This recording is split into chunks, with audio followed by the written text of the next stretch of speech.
morning, good afternoon, good evening. The Zanu PF factional war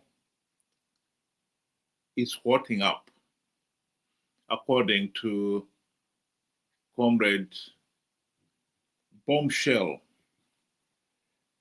Blessed Geza. Let's just listen to a clip of what he says is happening.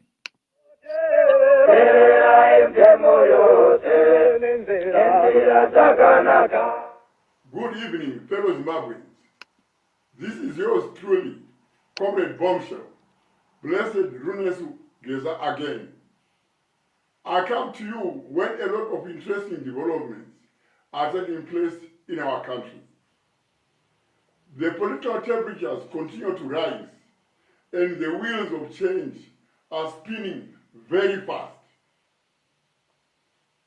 By now, you should be aware of the developments in this week's political meeting, followed by the Central Committee.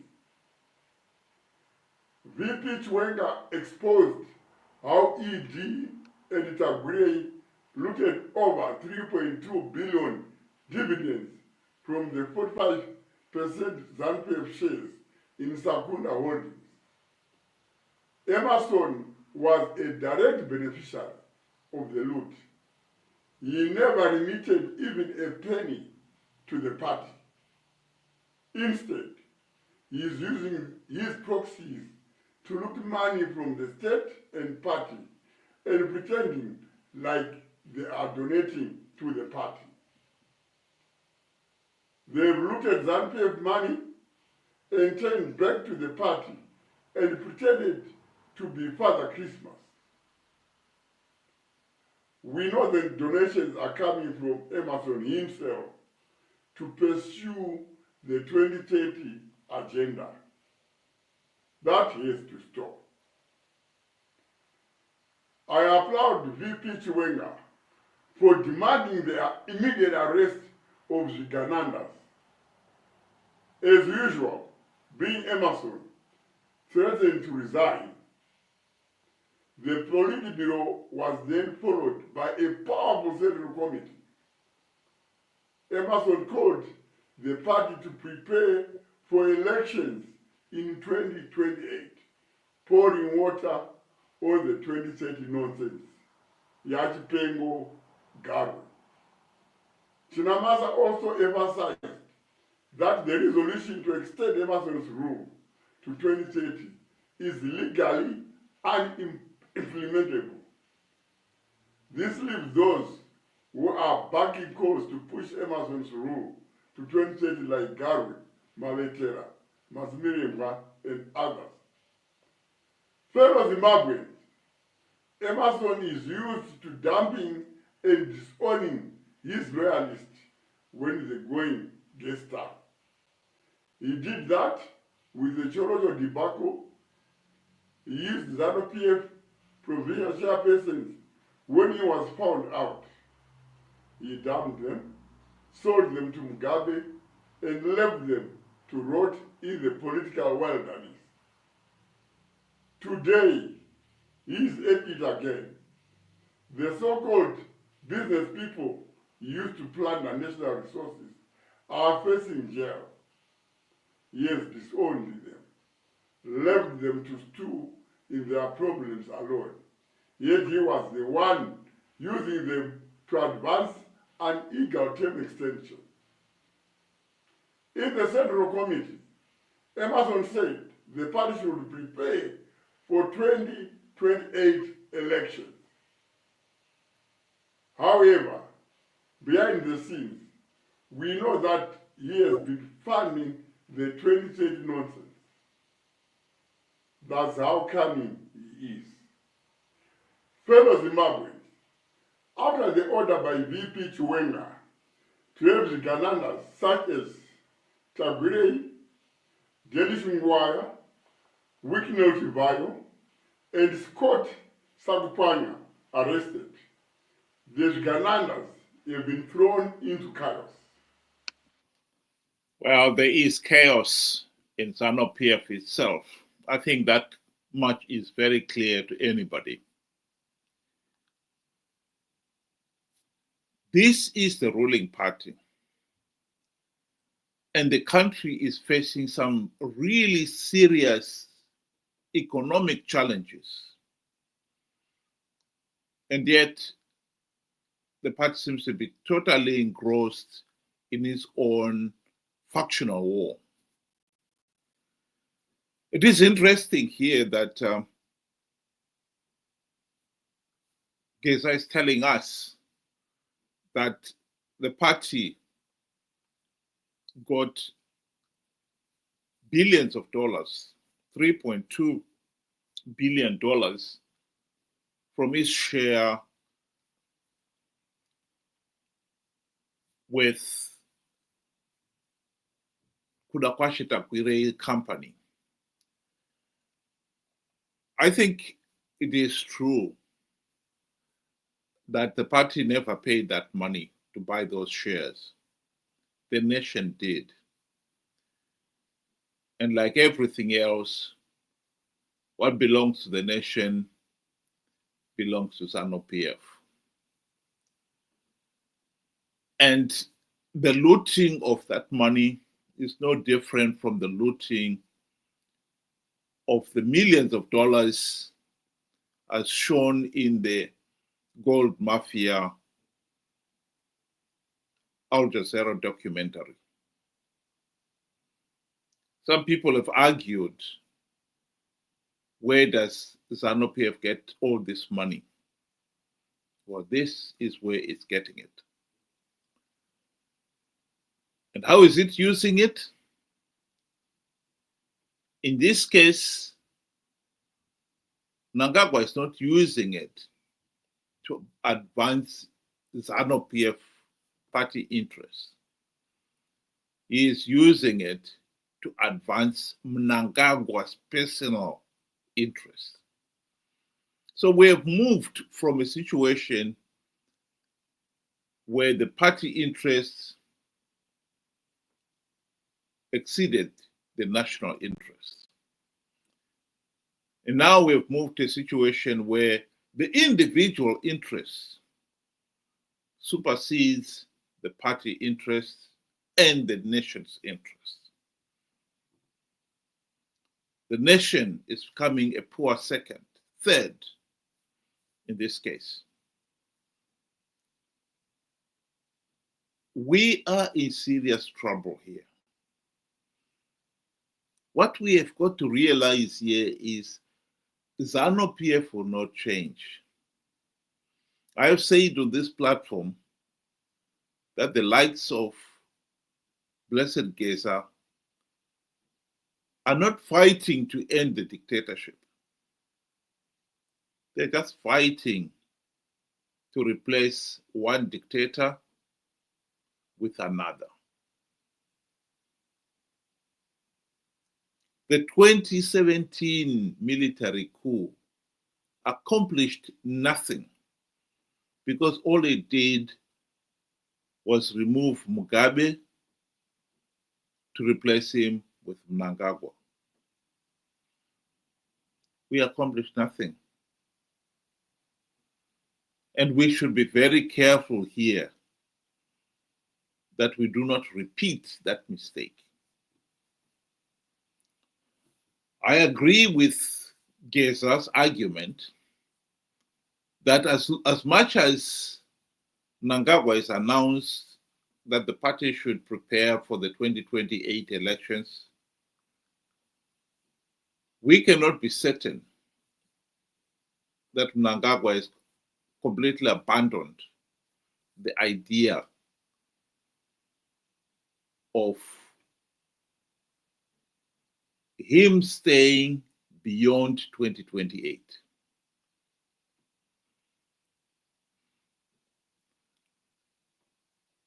We should prepare for all possible eventualities. How can Mnangagwa stay beyond 2028? Well, he can have a referendum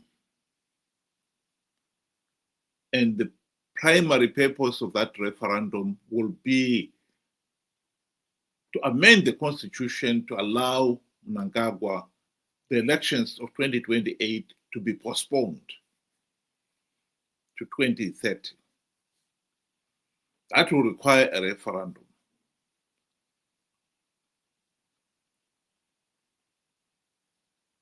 The attraction for Zanu PF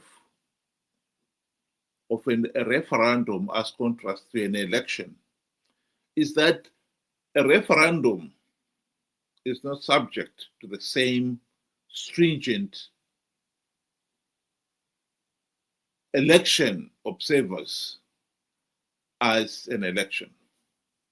We saw it when we had the referendum in 2013 over the new constitution. Indeed, in that referendum, the voters were not required to check that they are on the voters' roll or they to produce is their national ID. They could vote in any polling station. That would be very attractive for Zanu PF because without outside observers, with no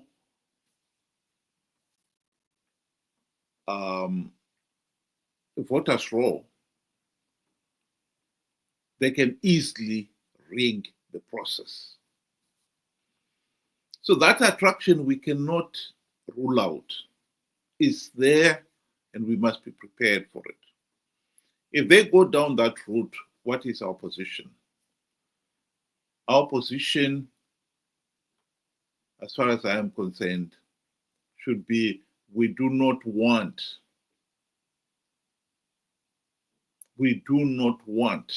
to participate in the flawed process.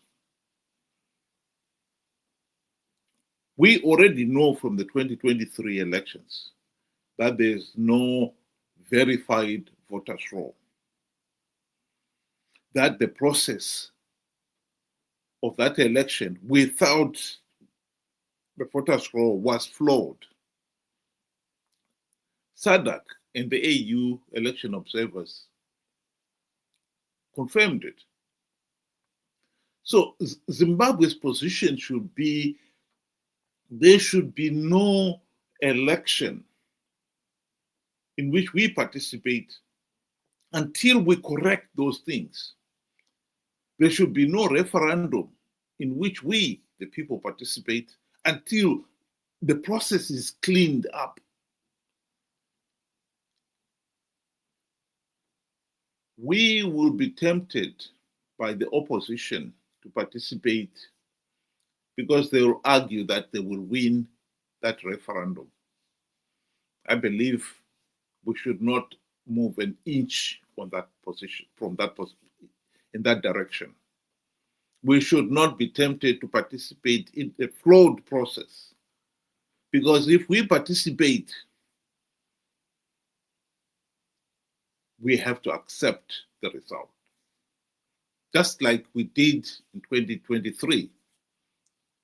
Chamisa conned 2 million to participate, and they did. And the price was that we gave the process legitimacy.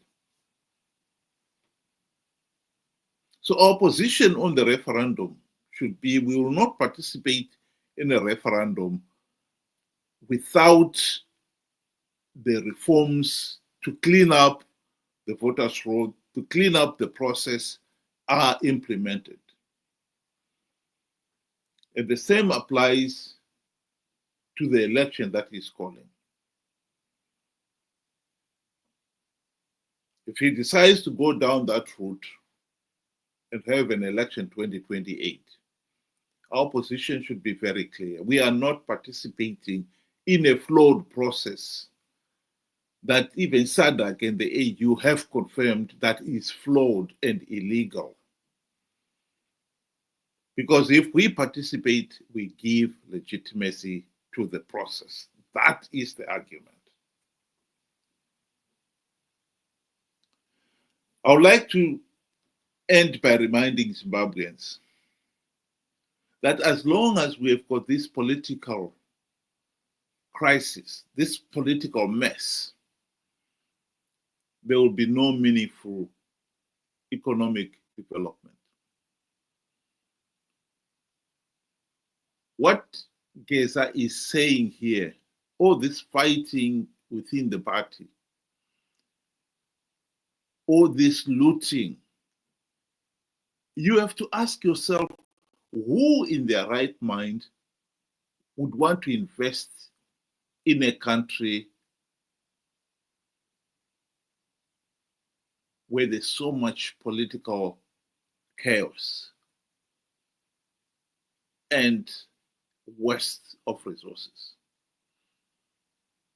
The answer is not many would want to do that. Zimbabwe has the potential of becoming